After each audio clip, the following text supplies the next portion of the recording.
So, okay, and then everybody jumps on the bandwagon at that point. But podcasts out there devoted to this topic, numerous, people that's all. They became 24-hour Epstein experts. And almost every one of these people who does these shows and gets all this money for them will tell you, I first heard about this from Ed Opperman. Or I first heard about this, someone who heard about it from Ed Opperman. And it's so funny. It's only I'll contact some of these people and I'll say, hey, I see you wrote a book about this. Would you like to come on my show?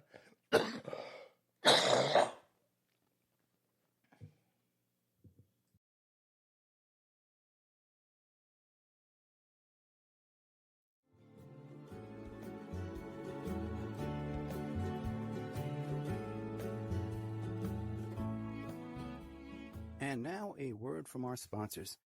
The Opperman Report is brought to you by Aquadam.net. You can give them a call at 707-764-2119. A flooded home is never easy to deal with. You're left with the mess to clean up, the insurance companies to deal with, and not to mention all the memories, the precious memories that are lost in the flood. You can never replace those. And Aquadam can be a tool in your arsenal to protect your home and property from the floodwaters. The cofferdam is filled with water to control water and is reusable as long as it's taken care of. It can protect your home or business from rising floodwaters like a dam, but without the beavers. It can also be used in construction. If you need an area to be dewatered, an Aquadam can do the job. An Aquadam was used at SeaWorld in Orlando for the Mako roller coaster ride during the coaster's construction by dewatering the work area. An Aquadam is now dewatering the work area at San Antonio SeaWorld for their newest roller coaster ride. An Aquadam has been used in many construction projects all around the U.S. and all around the world. Now give Aquadam a call, 707-764-2119. You can look them up online at aquadam.net. You can find them on Facebook at Aquadam Inc. You call them up, you email them, you tell them Ed Opperman sent you, and they're going to take 10% off the price. Aquadam.net, 707-764-2119. If you find yourself in need of legal representation, it can be a very stressful time in your life. In my career, I have dealt with thousands of lawyers, I've dealt with thousands of law firms, and I can confidently recommend to you Keith M. Davidson at kmdlaw.com. Available 24 hours, 7 days a week. Just log into kmdlaw.com. That's kmdlaw.com. Or you can call toll-free 833-4KMD-LAW. That's 833-4KMD-LAW. Personal injury, wrongful death, STDs, sexual assault, car accidents. They handle it all efficiently and professionally. It doesn't matter how imposing the opposition may be, because the team at kmdlaw.com are battle-tested and fierce. They will not stop until justice prevails. Go to kmdlaw.com or call toll-free 833-4KMD-LAW. If you're in for the fight of your life, stop screwing around and contact KMD Law. Before Epstein was the Franklin cover-up. Before that, the Finders. And long before that, the Cleveland street scandal. Pedogate Primer is a concise intro and overview of a growing child abuse epidemic worldwide. It features shocking instances of institutionalized and organizational pedophilia throughout history. Churches, cults, the world of arts and entertainment, the government, NGOs, charities, and major corporations are all complicit or culprits in many instances. Pedogate Primer delves into material that for many may seem like the stuff of conspiracy theories. For this reason, the book draws on academic resources, declassified documents, and other reliable sources, and steers clear of conjecture. Such shocking true stories need no embellishment. It's the Opperman Report. And now, here is investigator Ed Opperman. Okay. Welcome back. Sorry about that. I have had this cough and a cold. I don't think it's COVID. I had some exposure to mold, and that's what got me sick and got in my chest here. People keep sending me these notes about smoking and being a smoker. I don't smoke at all. I'm not a smoker. This is a sickness. I don't normally have this kind of phlegm in my throat like I have had the past month. But the point I was making, by the way, welcome back to the Opperman Report. You can find me on Twitter and Instagram at Opperman Report. And that's a big help, too. If you can follow me on Twitter and follow me on Instagram and retweet me, That's a huge help because I got to get these shows out there. We need to double the income of the podcast. Otherwise, I can't continue. I can't continue. I got a bunch of jobs. This past 2 months, I do these asset search investigations where we locate bank accounts and close the bank accounts, and I can find safe deposit boxes and all this kind of stuff. So I guess someone, there was like a repeat or something of one of my shows or an interview I did or something, because this lawyer heard about me and he contacted me, and I did a couple asset searches for him, and then he sent all his friends to me. So I've had like 10 asset searches in December and about 8 in November, and they're like $850, $1,000 a piece. This is good work, good money. It's good work. But with the radio show, I can't continue to fund all this and pay for all this. We need support. So we got to go to the Patreon, support the Patreon, or help me repeat those, retweet and plug those Spreaker links that I put out all the time on Facebook and stuff. But anyway, my point was that I would contact someone who had written a book about Epstein or had a podcast about it, and I would say, hey, would you like to come on my show? And they'd say, yeah, as a matter of fact, you're one of the first person I ever heard talk about Epstein. And I would say, oh, I'm one of the first. Well, who was the first? And it would always be someone who I knew heard it from me. Okay? So, anyway. But what are you going to... It's not an ego thing. Trust me. This isn't an ego thing. This is a different kind of thing. Of course, there's some ego involved. It's kind of like if you ever saw the movie There Will Be Blood, and the guy, I think it's Daniel Day-Lewis, right? One of those, who's the guy who's the oil well guy, and they show him in the beginning. He's down there, he's digging his own well with a shovel, and he's pulling that stuff, and the thing collapses, and he falls down the hole. But he was there first. He got there first, to where these oil wells were. And he was doing good. He had a good operation. He was making money. He was building little towns and stuff like that. But what happened is you see the railroads came. And you need the railroads to move the oil. And the rich guys ran the railroads, so then they took over the oil business. And there's that scene where he's in that restaurant with his little boy, and he wants to get him some milk and a steak. The little boy's deaf by that point. And they're sitting at their little table, and the waiter's serving them. But then when the railroad men come in, there's a big bustle, and the waiter's over there. Oh, take your order. And he screams at the waiter, we were here first. Well, that's what I'd like to point that I'd like to make. I was here first. And I also had some personal involvement in all this and personal risk to my own life and liberty and safety.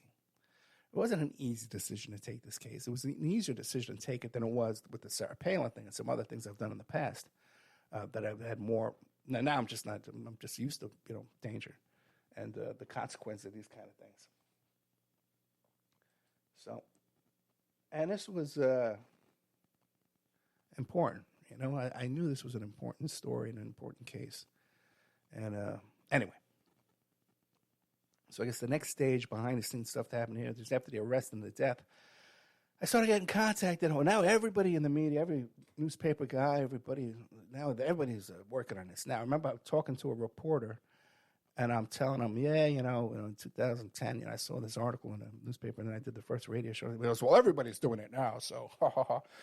And I says, okay. But what I noticed is, first of all, these news reporters out there, because I love it. I love this. That when we're talking about my job here, people want me to send them a link, or they want to know, they want to send me a link to show a reporter what they were saying about my job, what my work, okay, in my life, all right. Or someone was saying to me, well, who were the guests on these shows you had? I talked to the people directly involved. When people ask me about, because Hoffenberg told us about how, Rudy Giuliani was the corporate counsel at Tower Financial and how he sided with Epstein and screwed Hoffenberg. Well, people said to me, well, Ed, I've never been able to verify that. Where do you have a link for that, a news article on that? I said, no, I got it from the guy who paid Giuliani, who signed the check to Rudy Giuliani's law firm. Okay, if that's not good enough for you, then go read magazines and newspapers. Okay, because like I'm trying to point out to you before, see, not only can a guy like Dershowitz, okay, bury an article that's unfavorable to him. But when you go searching now, and I went searching for that article, and I put in the search terms nudist, beach, threats, Dershowitz, and the only thing that would come up was this totally innocuous story about Dershowitz can't go to his favorite news beach anymore because of COVID. And it was originally published by Page Six, but then it was picked up and duplicated 100 times all over the place for search engine purposes, that would capture the first 20 pages. And a guy like me who heard that first story would get tired of looking for it, which I did. Okay, so that's, all these characters out there that are reporting on this Epstein thing by Googling information. Okay, and I get sent this stuff all the time, man. It's a bunch of crap. All right. And somehow these new experts that just showed up have hundreds and thousands of followers. And they're just raising thousands and thousands of dollars at the snap of a finger. Oh, how does that work? How does that work, man? No credentials. Never done anything. I sound like I'm bitching and moaning now. I guess I am. Okay. But it's what's happening. This is what happened, right? Now, when I started getting contacted by all these reporters, I noticed also, too, the first one, many of them were just naive and didn't understand the facts of the case and the depth of what's going on here. And then there was another batch that I didn't realize till later on were trying to influence me and throw me off certain trails. Okay, like the whole John Tino story, which I've told several times here. I can't tell it all again to me tonight. But I believe the John Tino story.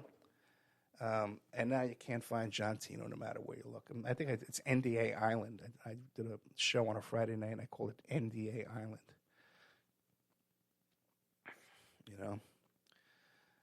Now, so there's that whole level of things where people in the media will try to manipulate and disinfo people that are actually working on this, and it worked with me for a little while, and I didn't catch on to that right away. But here we are now. It's been 9 years with the arrest Epstein, which I was happy when he got arrested, except for the chaos it caused in my life. Then you have this bizarre prison death. Hey, what happened there? There's this cellmate with the muscles, and he has the same lawyer as Maxwell. What happened? First it's an injury, and then he changes his will, and now suddenly, he's dead. Well, the cameras failed, his own videotape, the guards were sleeping. Is he dead for sure? Do we really know? We don't. So was there any satisfaction out of that? Did Ed Opperman get any personal satisfaction from that course of events? You're chasing a guy for 9 years, and okay, he's not in jail now. We don't know what happened. Kind of like the whole Ariel Castro story. That guy in Cleveland with Amanda Berry and those kids, those teenage girls he had. Did a lot of reporting on that for you. You're not going to hear anywhere else. And once again, people will tell me, well, I read all the books, and this isn't in any of those books. Yeah, I know. I'm sorry. I talked to the people involved. I apologize. I should go read books and watch YouTube. And the same thing happened. He gets convicted, and suddenly he's dead in jail or in prison, wherever they were holding him. So now what do we have here? We have Ghislaine Maxwell. All these connections, all this money, all this power, has some kind of blackmail dirt someplace digging around. And we got this conviction here, right? So she's facing a lot of time. About 35 years with all this. If they throw the book at her, all those 5-year charges, they can stack all those on top of each other. It'd be 4 of them, which comes out, that would be 60, 40, what's 40 plus 45 to 40 plus 20, 60 years if they were to throw the book at her. She'd have to do 85% of that. So she's convicted. And now there's kind of this theory out there that, well, she's facing all this time. Now she's going to make a deal. And they're going to go after everybody else. They're going to bring them all in.